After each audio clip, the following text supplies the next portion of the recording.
আসসালামু আলাইকুম, কেমন আছেন সবাই? আশা করি সবাই ভালো আছেন। আলহামদুলিল্লাহ, আমিও ভালো। রোজার মাস ছাড়া তো আমাদের বাসায় ছোলা কিনাও হয় না, তেমন খাওয়াও হয় না। তো রোজার ভিতরে যেই ছোলা কিনছিলাম সেই ছোলাই অনেকটাই রয়ে গেছে। এর ভিতরে কিন্তু আমরা ভুনা করে খাইছি। তো ভাবলাম আর কিছু আছে, তাহলে আজকে ভিজাই বিকালে ভুনা খাই ফেলাবানে, বিকালে মুড়ি মাখাই খাবো। এই চিন্তা ভাবনা করে বাসায় যেগুলো ছিল এই তো ভিজাই নিলাম। বেশি দিন রাখলে কিন্তু আবার এগুলো নষ্ট হয়ে যায়। গতকালকে রাতে এমন একটা অবস্থা হয়েছে কি বলবো। সন্ধ্যার সময় কিন্তু আমি দেখছি এই জায়গা কোনো বেড়া ছিল না, কোনো মানুষজন ছিল না, কিচ্ছু ছিল না। বিল্ডিং এর ভিতরে কিন্তু জানলা দরজা দিয়ে দিলে, আর গরমের দিন এখন ফ্যান চললে কিন্তু বাহিরের কিছুই শোনা যায় না। রাত যখন 10টা 11টা বাজে তখন দেখি কি এই জায়গা অনেক মানুষেরই কথা শোনা যাইতেছে, গাছ কাটার শব্দ শোনা যাইতেছে, টিনের শব্দ হইতেছে। তখন আমি জানালা খুইলা দেখি কি এই জায়গা অনেক মানুষ, এই জায়গা মনে হয় কিছু একটা হবে। তারপরে আর এই জায়গা কি হইলো তা তো আমাদের দেখা হয় নাই, কিন্তু রাত 3টা যখন বাজে তখন দেখি এত পরিমাণে টিনের শব্দ হইতেছে, আর রাতের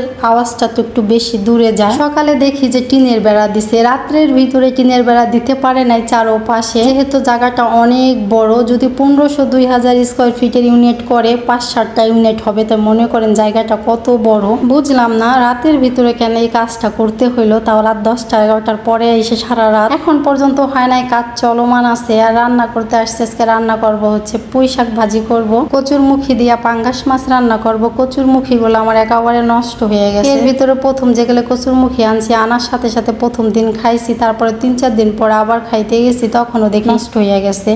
এরকম হয় কি জন্য বুঝতে পারি না। বরাবর সবসময় আমি যেরকম ভাবে পুঁই শাক ভাজি করি আজকে সেইভাবেই করতেছি। প্রথমে তেলের উপরে রসুনটা একটু ভাজি নিলাম। রসুনটা যখন ভাজা হয়ে গেল তখন এই যে শাক আর লবণ পেঁয়াজ মরিচ দিয়ে ঢাকনাটা ঢেকে রেখে দেবো।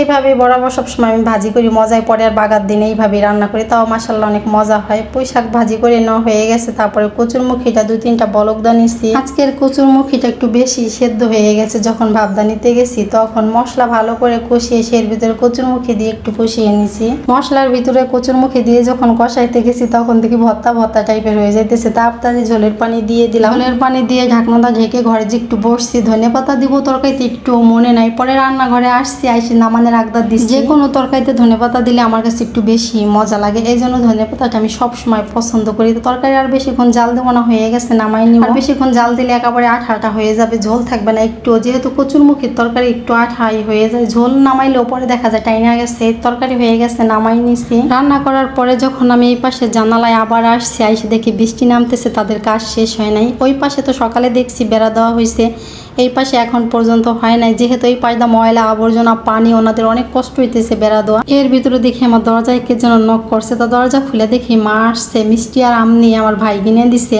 তা মিষ্টি আমি রাখছি, আম রাখিনি, আম বাসায় অনেক আছে, এই জন্য আম রাখিনি, মিষ্টিটা রাইখা দিছি।